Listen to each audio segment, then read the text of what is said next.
ever wondered how a toxic person becomes abusive? Are they born that way? Or does something happen to make them like that? Today on Real Talk with You, we will be taking a honest look at the root of toxic behavior, from childhood experiences to learned and inherited traits. Let's dive in and uncover the truth together.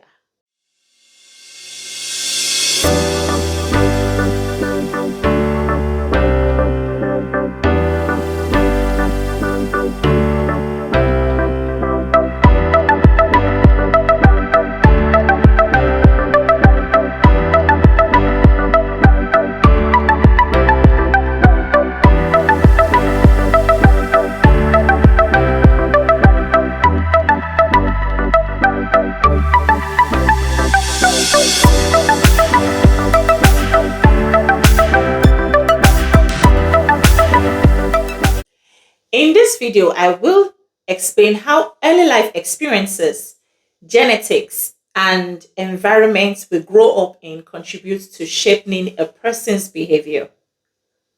Were they raised by toxic parents? Did they experience deep emotional wounds? Or did society play a role in making them who they are? We'll break it all down. If you've ever seen patterns of abuse and wondered, where did this come from? Stick around. This could be a life changing experience that will make you see relationships in a different light.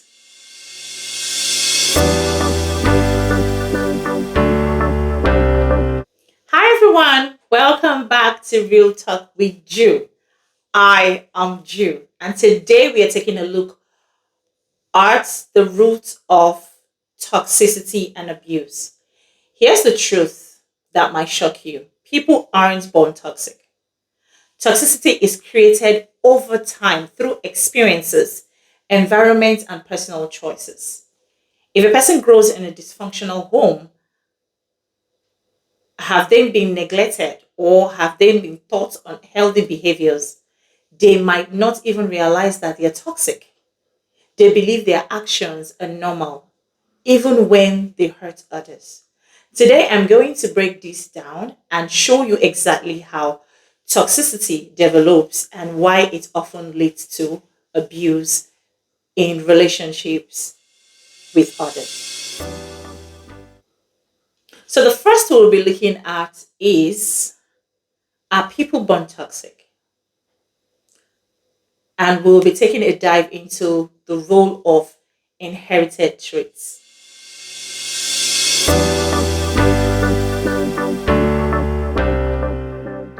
Are some people just born toxic while others are born abusive?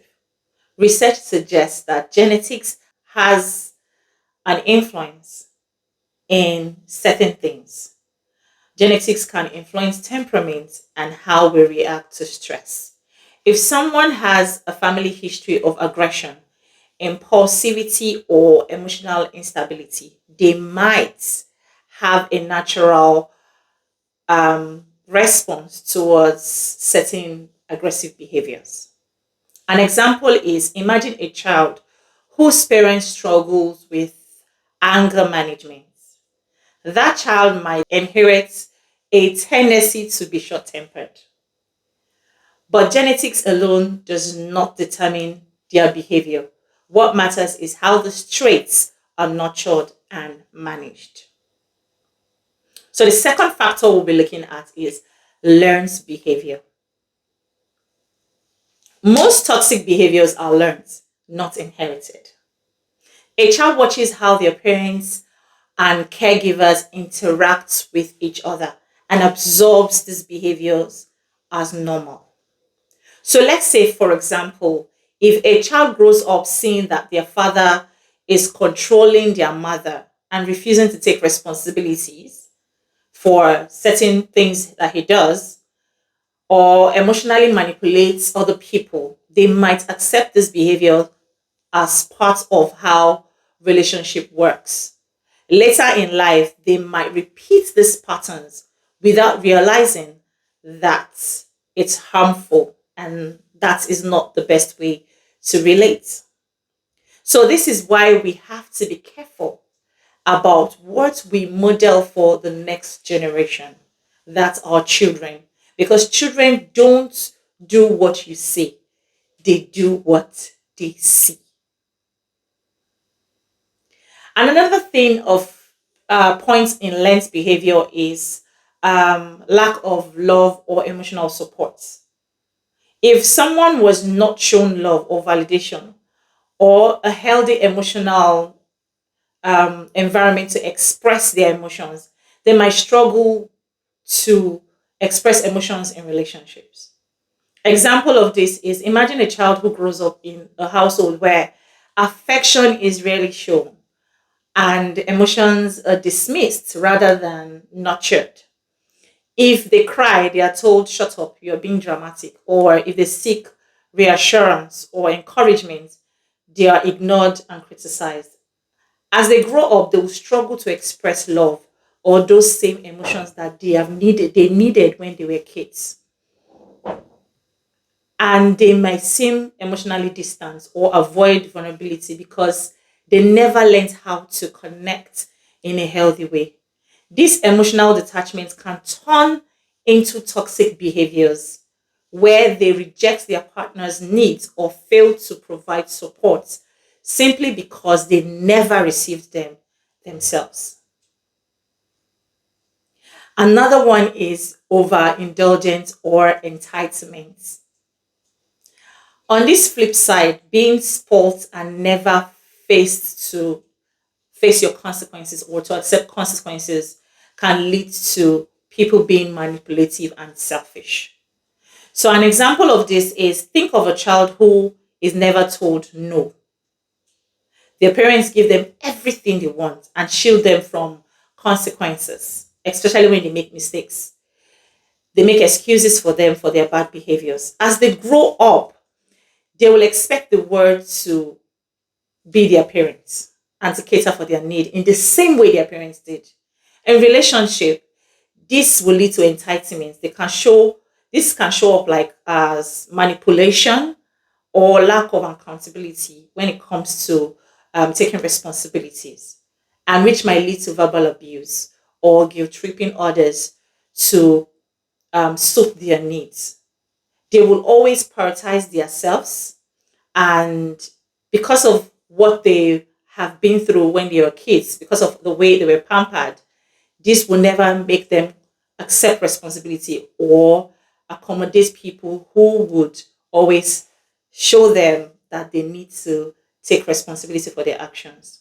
Another role in a child's life that causes toxicity is trauma. What is trauma? Trauma is a deep emotional wound caused by distress or pain, maybe a painful experience or overwhelming experience. It is not just about what happened to someone, but how they reacted or how their body and mind reacted to it. So, trauma can come from single shock events like a car accident or abuse or a death of someone deeply loved, or trauma can show up as repeated negative experience, like growing up in a household where toxicity is the order of the day, where manipulation and neglect or bullying is the order of the day. Types of trauma that exist are acute trauma, result from a single intense event. The one I mentioned, like natural disaster, accidents, or violent attack. The second one is chronic trauma. It happens over time due to repeated exposure to distress, like domestic abuse, neglect, and all. Then the third one is complex trauma, a combination of multiple traumatic experience, um, often childhood that leads to deep emotional or psychological development. Growing up in an abusive household as a child who witnessed domestic violence, regular fighting, and also physical punishments, their emotions might develop in a way that is different from a child who did not experience all this. As an adult, they might struggle with trust issues, low self esteem, or become hyper vigilant, always fearing conflicts. How does trauma affect a person? The first way trauma affects a person is emotionally. It can cause anxiety, depression, or fear of emotional um, expressions. They become emotionally numb. Number two is mentally. It can affect decision making, self esteem, and trust in others. Number three is physical.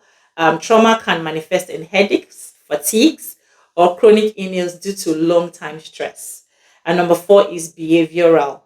Some people develop coping mechanisms like um, avoidance, aggression, or people pleasing to deal with their traumatic experiences. So, let's say an example of this is a child who grows up in a home where um, they are constantly yelled at or criticized may develop a low self esteem or low self worth and fear to speak up for themselves as an adult. On the other hand, a child who experiences emotional neglect might become depressed and desperate for validation as they grow up to become adults, or people pleasers, as the case may be. Trauma doesn't just appear, it doesn't just appear and disappear. So let's not think that's how it works. It shapes the person, the way the person thinks, the way the person feels, the way the person behaves until they are recognized as this person. If they don't know that they are going through trauma and start healing, this is who they will become. So, a childhood trauma is another major factor that turns people into having toxic behaviors. Okay, and and turns and toxic people into abusers. When a person grows up in an environment filled with neglect, reject, emotional abuse, a lack of love, lack of understanding, lack of trust, lack of boundaries, and all that, it shapes the child to become all these things that they've experienced without even knowing that that's what they are becoming. A child who is constantly criticized or made to feel unworthy might grow up believing that love is conditional, that they must control or dominate others to feel secure. This pain then turns into a toxic behavior that leads to manipulation, gaslighting, or extreme jealousy. Sorry. A child trauma will impact them deeply. It impacts them deeper than we expect. Okay. Emotional wounds. A child who grows up in a home where love is conditional may learn that manipulating others to love them is the way. Or trust issues. A child who grows up in a place where there's no trust would grow up to become an adult that is suspicious and controlling of everything around them, or even fear of abandonment. A child who grows up being neglected and seeing their parents walk out on them might be over clinging and possessive in relationship. For the fear of their partner will do the same and work out on them. All right. So this is how childhood trauma contributes to building toxic people. How does environmental influence and society contribute into it? Let's say looking at society, culture, and friendship, this can shape a child's behavior um, in a positive or negative way. If someone is constantly surrounded by people who normalize manipulation and cheating, or is emotionally unavailable, they might become emotionally unavailable to, or believe that that's how relationship works.